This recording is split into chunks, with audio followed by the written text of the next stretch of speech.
Indo British Advanced Pain Clinic, Noppimayam Surgery Duram. For appointments 9155515563. HMPV virus ఇప్పుడు ఎక్కడ చూసినా కూడా అందరి నోట ఇదే మాట వినిపిస్తోంది. ఏం జరుగుతోంది, అసలు ఈ వైరస్ ఎట్లా ఇన్ఫెక్ట్ చేస్తుంది, మన భారతదేశంలోకి ఆల్రెడీ ప్రవేశించింది కాబట్టి మరి ఏం జరగచ్చు ఏంటి. ఒక దిక్కేమో లాక్డౌన్ అని మాట్లాడుతున్నారు, ఇంకో దిక్కేమో అసలు ఏం జరుగుతుంది, మళ్ళీ ఇట్లనే హాస్పిటలైజ్ కావాలన్నా, అసలు దీని సిమ్టమ్స్ ఏంది, ఇట్లా రకరకాలుగా మాట్లాడుతున్నట్టు టైంలో ఇప్పుడు ఏకంగా ఒక బాంబ్ బ్లాస్ట్ లాంటి వార్త ఇది. యాక్చువల్లీ ఆల్రెడీ హెచ్ఎంపీవీ వైరస్ తెలంగాణలో ప్రవేశించి నెల రోజులు అవుతుంది. ఈ వార్త ఇప్పుడు ఒక కలకలం అయితే క్రియేట్ చేస్తోంది. ఎగ్జాక్ట్లీ ఈ వార్త ఈ రోజు బయటకు వచ్చిన పరిస్థితి కనిపిస్తోంది. ఏకంగా ఒక ల్యాబ్లో టెస్టులు కూడా జరిగాయి అండ్ చాలామంది ఈ ఇన్ఫెక్షన్ బారిన పడ్డారు. ఆ తర్వాత హాస్పిటలైజ్ అయినరు, ఆ తర్వాత వాళ్ళు డిశ్చార్జ్ కూడా అయినటువంటి సిచ్యువేషన్ అయితే కనిపిస్తోంది. సో ఒక్కసారి డీటెయిల్డ్గా తెలుసుకునే ప్రయత్నం చేద్దాం. యాక్చువల్లీ ఎక్కడ ఏం జరిగింది, ఎంతమంది ఇన్ఫెక్ట్ అయినరు ఏంటిది ఒక్కసారి చూసే ప్రయత్నం చేద్దాం. హెచ్ఎంపీవీ వైరస్ తెలంగాణలో ఆల్రెడీ ఎంటర్ అయిపోయింది. తెలంగాణలో హెచ్ఎంపీవీ కలకలం క్రియేట్ చేసింది. గత నెలలోనే హైదరాబాద్లో 11 హెచ్ఎంపీవీ కేసులు నమోదయ్యాయి. అయితే అందరూ కూడా డిశ్చార్జ్ అయిపోయినరు. ఈ చైనాలో వెలుగు చూసినటువంటి హెచ్ఎంపీవీ ఇప్పటికే దేశంలోకి ఎంటర్ అయిపోయింది. ఇప్పటికే దేశంలో 7 కేసులు నమోదయ్యాయి. అయితే గత నెలలోనే ఈ వైరస్ తెలంగాణలోకి ప్రవేశించినట్టు తాజాగా తెలిసింది. యాక్చువల్లీ నెల క్రింద అంటే మనందరికీ తెలుసు చాలా అంటే చాలా వైరల్ ఫీవర్స్ వచ్చినాయి. ఆల్మోస్ట్ కుటుంబంలో ఉన్న నలుగురు, ఒకవేళ కుటుంబంలో ఉన్నారనుకోండి, ఆల్మోస్ట్ 2-3 ఇన్ఫెక్ట్ అయినరు. అంతగానం ఉండే వైరల్కి సంబంధించిన ఫీవర్స్ భయంకరంగా ఉండే. సో ఆ వైరస్ కూడా డెఫినెట్లీ హెచ్ఎంపీవీ వైరస్ ఆ టైంలోనే మన తెలంగాణలోకి ప్రవేశించింది అండ్ ఇన్ఫెక్ట్ కూడా చేసింది. ఈ వార్త అదే చెప్తోంది. సో ఈ హెచ్ఎంపీవీ ఇప్పటికే దేశంలోకి ఎంటర్ అయిపోయింది కాబట్టి గత 2 రోజుల నుంచి హెచ్ఎంపీవీ వైరస్కి సంబంధించిన కేసులు దేశవ్యాప్తంగా 7 కేసులే నమోదయ్యాయి అన్నారు. 7 కేసులు మాత్రమే, అది కూడా ఎక్కువ మటుకి చిన్నారుల్లోనే. అంటే ఎవరైతే పుట్టినటువంటి బేబీస్ దగ్గర నుంచి 12 సంవత్సరాల పిల్లలకు మాత్రమే ఈ హెచ్ఎంపీవీ వైరస్ ఇప్పటి వరకు వచ్చింది అని వార్తలు వింటూ వచ్చాం. అది కూడా కేవలం 2 రోజులు మాత్రమే అయింది. 2 రోజుల నుంచే హెచ్ఎంపీవీ వైరస్ వచ్చేసిందట అన్న వార్తలు వింటేనే ఇంత హైరాణ అవుతున్నాం. అట్లాంటిది హైదరాబాద్లో, తెలంగాణలో 11 కేసులు నెల క్రితమే వచ్చినాయి. ఇదెంత డేంజరస్ వార్త. సో తెలంగాణ వ్యాప్తంగా కూడా ఈ వైరస్ ఆల్రెడీ ఎంటర్ అయిపోయి నెల రోజులు అవుతుంది అనేది చెప్పకనే చెప్తున్నటువంటి వార్త ఇది. సో గత నెలలోనే ఈ వైరస్ తెలంగాణలోకి ప్రవేశించినట్టు తాజాగా తెలిసింది. గత నెలలో పలువురు వైరల్ ఇన్ఫెక్షన్తో బాధపడుతూ ఉండడంతో హైదరాబాద్లోని మనీ మైక్రో బయాలజికల్ ల్యాబొరేటరీలో 250 మందికి శ్వాసకోశ వైద్య పరీక్షలు నిర్వహించింది. అందరికీ డౌట్ రావచ్చు, ఇప్పుడు హైదరాబాద్లో ఈ మనీ మైక్రో బయాలజికల్ ల్యాబొరేటరీ ఎక్కడుంది అని. యాక్చువల్లీ నేను గూగుల్ సర్చ్లో చేసినప్పుడు ఈ మనీ మైక్రో బయాలజికల్ ల్యాబొరేటరీ అమీర్పేట్లో ఉంది.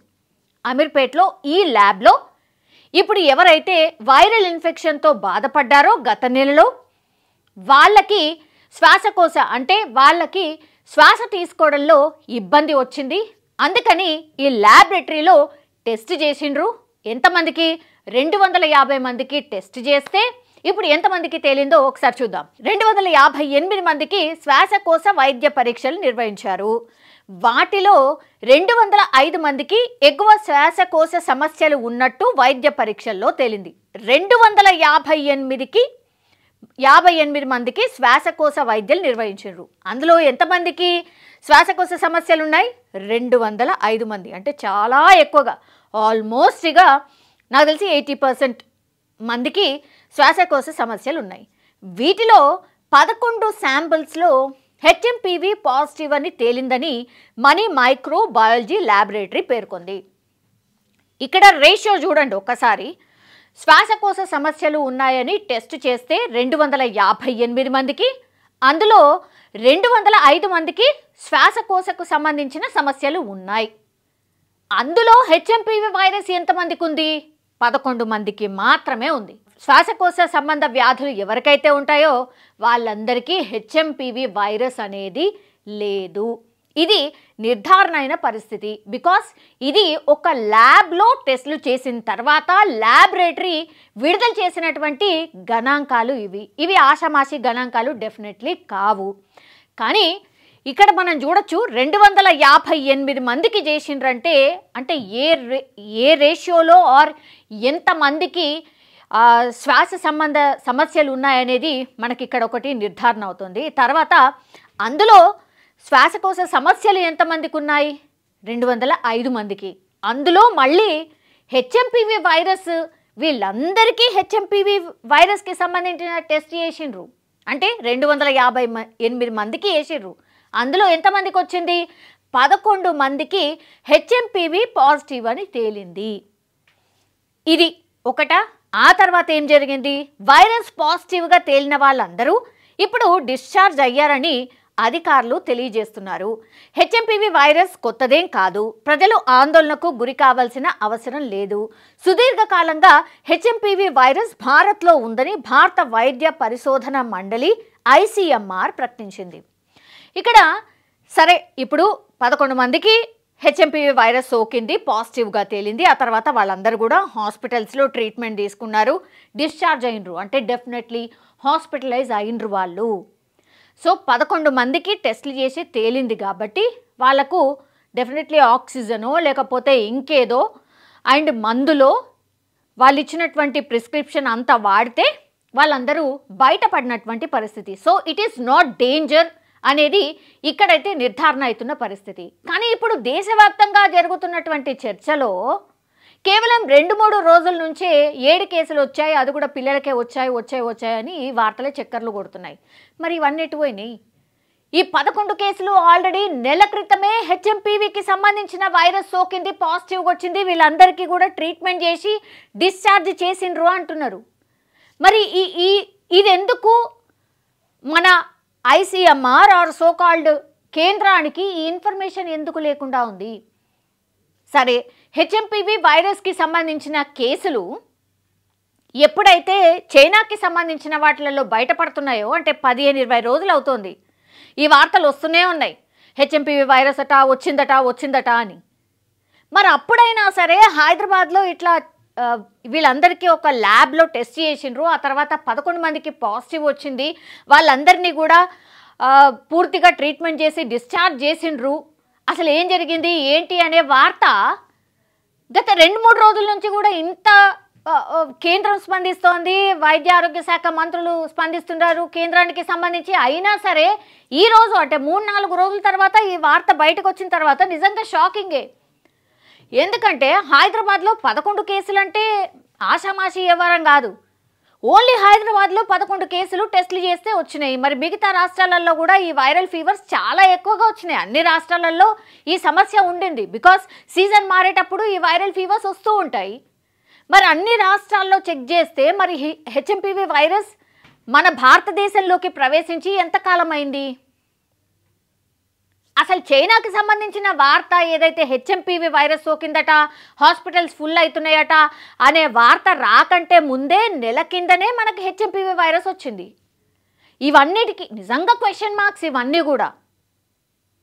ఇందులో నుంచి ఎవరైతే చనిపోయినరు అన్న వార్తనైతే ఎక్కడ బయటకు రాలేదు. అందరికీ ట్రీట్మెంట్ చేసిండ్రు, వాళ్ళందరూ కూడా ఇంటికి వెళ్ళిపోయినరు అని మాత్రమే చెప్తున్నారు. ఇది ఇన్ఫర్మేషన్. మరి దీని బేస్డ్గా అసలు వీళ్ళకు హెచ్ఎంపీవీ టెస్ట్ ఏం చేసిండ్రు, ఏం చేస్తే పాజిటివ్ వచ్చింది జనాలకు అసలు ఇంతవరకు తెలియదు. కరోనా టెస్ట్ అంటే సరే స్వాబ్ తీసుకున్నారు, అది తెలుసు కరోనాకి ఏం చేయాలి, ఏం టెస్ట్ చేయాలి అనేది. అసలు హెచ్ఎంపీవీ వైరస్ సోకిందా లేదా, అసలు ఏం టెస్ట్ చేస్తారనేది తెలియదు. అసలు ఇంతవరకు కూడా తెలియదు. ఆ గైడ్ లైన్స్ రాలేదు, అసలు ఏ ఇన్ఫర్మేషన్ కూడా ఇంకా బయటకే రాలేదు. భారతదేశ వ్యాప్తంగానే ఈ 3 రోజులలో 7 పాజిటివ్ కేసులు వచ్చినాయి అంటేనే అమ్మో అంటున్నాం. హైదరాబాద్లో ఏకంగా 11 కేసులు నెల క్రితమే వచ్చినాయి. మరి దీన్ని ఏమనాలి? అంటే ఇప్పుడు తెలంగాణ వ్యాప్తంగా ఆర్ తెలంగాణ జనాల మధ్యలో హెచ్ఎంపీవీ వైరస్ ఉన్నట్టు లెక్క. 258 మంది ఒకవేళ వీళ్ళు శ్వాసకోశ సంబంధిత వ్యాధులతోని ఈ ల్యాబ్ ఓన్లీ, ఇది కూడా ఒకటి గుర్తుపెట్టుకోండి, ఓన్లీ ఈ ల్యాబ్కి వచ్చినటువంటి టెస్టులు అంటే అన్ని హాస్పిటల్స్ దగ్గర నుంచి తీసుకొచ్చి కలెక్ట్ చేసి ఈ శ్వాసకోశ వైద్య పరీక్షలు నిర్వహించిందా, లేకపోతే వాళ్ళకిచ్చి వాళ్ళే ఇప్పుడు ఈ ల్యాబ్కి పోయి టెస్ట్ చేసుకున్నారా? ఇది ఇంకో క్వశ్చన్. మరి మన వైద్య ఆరోగ్య శాఖకు కూడా ఇది తెలియకుండా ఉందా? ఏమో అసలు చాలా అంటే చాలా డౌట్స్ అండ్ చాలా క్వశ్చన్స్ రేజ్ అవుతున్నాయి. ఒకటి ఏంటంటే సంతోషించదగ్గ విషయం ఏంటంటే లాక్డౌన్ అనో, ఊర్లో పోయినోళ్ళు ఇక రావద్దనో, సంక్రాంతి తర్వాత లాక్డౌన్ అనో ఇదంతా ఏం కాదు. అసలు ఆ వార్తలన్నీ కూడా ఫేక్ అనుకోవచ్చు దీన్ని బట్టి చూస్తే. నెల క్రితమే మనకు హెచ్ఎంపీవీ వైరస్ వచ్చిందంటే మనకి ఎవరికి ఏం కాలేదు కదా, జస్ట్ వైరల్ ఫీవర్ లాగా వచ్చింది, ఫ్లూ లాగా వచ్చింది, మందులు వేసుకున్నాం, ఆ తర్వాత ఎవ్రీథింగ్ ఈజ్ ఆల్ రైట్, అందరం బాగానే తిరుగుతున్నాం, అన్ని పనులు బాగానే చేసుకుంటున్నాం. సో చైనాలో వచ్చినటువంటి ఈ హెచ్ఎంపీవీ వైరస్ ఏదైతే ఉందో అది డేంజరస్ కాదు అనే విషయం నిర్ధారణ అయినట్ట. ఇప్పుడు దీన్ని బట్టి చూస్తే మనం ఏం అర్థం చేసుకోవాలా? ఓన్లీ తెలంగాణలో ఇది బయటపడింది అనే వార్త వచ్చింది, మిగతా రాష్ట్రాల్లో కూడా డెఫినెట్లీ ఈ హెచ్ఎంపీవీ వైరస్ ఆల్రెడీ స్ప్రెడ్ అయ్యి ఉంటుంది, చాలామందికి వచ్చి పోయి కూడా ఉంటుంది, అయినా మనకు తెలీదు. ఇది అసలు సమస్య. ఇప్పుడు దేశవ్యాప్తంగా జరుగుతున్నటువంటి చర్చ హెచ్ఎంపీవీ వైరస్ అట వచ్చిందట అనే దానికి 7గురికి హమ్మో అంటున్నాం. మరి తెలంగాణ ఓన్లీ తెలంగాణలో 11 మందికి వచ్చింది కదా, దీన్ని ఏమనాలా? మరి తెలంగాణలో రావడం మానేస్తారా? నెల క్రితమే వచ్చిందట, నెలల ఎంతమంది ఇటు నుంచి అటు అటు నుంచి ఇటు, అసలు అన్ని దేశాలన్నీ పోయి ఉంటారు ఇక్కడ నుంచి. కాబట్టి హెచ్ఎంపీవీ వైరస్ ఒక డేంజరస్ వైరస్ అయితే డెఫినెట్లీ కాదు, కానీ ప్రికాషన్ కావచ్చు, కేర్ కావచ్చు చాలా చాలా అవసరం. అండ్ ఇంకోటి ఏంటంటే చలికాలంలో జనరల్లీ ఫ్లూ వస్తుంది, కానీ అట్లాంటిది నెల క్రితం చాలామందికి వైరల్ ఫీవర్స్ వచ్చినాయి. ఆ వైరల్ ఫీవర్స్ వచ్చిన టైంలోనే ఈ ఫ్లూ కూడా తన విజృంభణ ఏందో చూపించింది అని ఈ వార్త సారాంశం. కాబట్టి ఎవరైనా సరే కొంత శ్వాసకోశకు సంబంధించిన వ్యాధులు కొంత ఎక్కువగా ఉంటాయి కదా, రెస్పిరేటరీ ప్రాబ్లం ఎవరికైతే ఎక్కువగా ఉంటుందో వాళ్ళు కొంత డెఫినెట్లీ ఈ అస్తమా లాంటి వాళ్ళు ఆర్ చిన్నపిల్లలు వీళ్ళందరికీ కూడా కొంత కేర్ అయితే డెఫినెట్లీ అవసరము. సో అదే డాక్టర్స్ కూడా చెప్తున్నారు, మీరు ప్యానిక్ అవ్వకండి, ఏమీ లేదు అని చెప్తున్నారు. కాబట్టి ఈ వార్త సారాంశం చూసిన తర్వాత నిజంగానే ఇదే కరెక్ట్. యాక్చువల్లీ మన తెలంగాణలో ఆల్రెడీ హెచ్ఎంపీవీ వైరస్ ఉంది, వైరస్ ఇన్ఫెక్ట్ చేసింది, తర్వాత వెళ్ళిపోయింది. కాబట్టి టెన్షన్ ఏమీ లేదు అని అనుకోవచ్చు. అయినా ఈ మాస్కులు కానీ, హ్యాండ్ వాష్ కానీ, హైజీన్ పాటించడం కానీ ఇదైతే చాలా చాలా ముఖ్యం. ఇదైతే ఈ వార్తను చూసిన తర్వాత మనకైతే అర్థమవుతున్న పరిస్థితి. సో కొంత టెన్షన్ అయితే లేదు, రిలాక్స్ అవ్వచ్చు.